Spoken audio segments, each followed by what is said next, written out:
What's up guys? Dito tayo ulit sa showroom ng Functional Inc. Ang dami kong nababalitaan ngayon na problema, Kasi marami nagsisirculate na mga peking pera. May napanood kasi ako sa news na bumili ng motor tapos binayad puro peke. Laking problema, no? Alam mo ba maaari nating iwasan yon? Meron tayong solusyon. Ito yung Glory GFS 220 natin na value countered with counterfeit detection. Ito yung mga built-in sensors niya, guys. Meron siyang UV, merong magnetic, may radiation, tsaka may dual CIS para ma-detect talaga ng lubusan ang mga peking pera.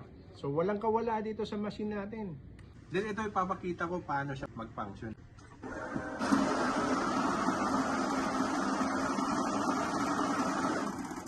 Yan, 100 pieces, no? At napaka-accurate din ng machine natin. So itong machine natin, meron siyang tatlong mode.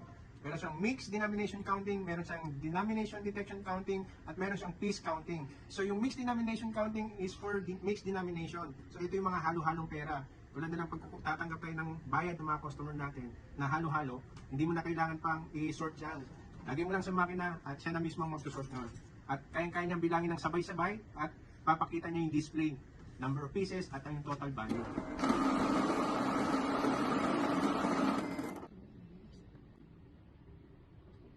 Denomination detection. So ito yung security niya is for the detection po ng other denomination. So ito yun.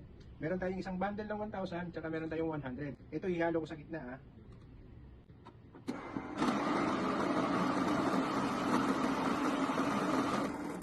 See, nahuli niya. Nakita niya yung other denomination sa isang bundle. Hindi siya total na 100,000 kundi 99,100 lang.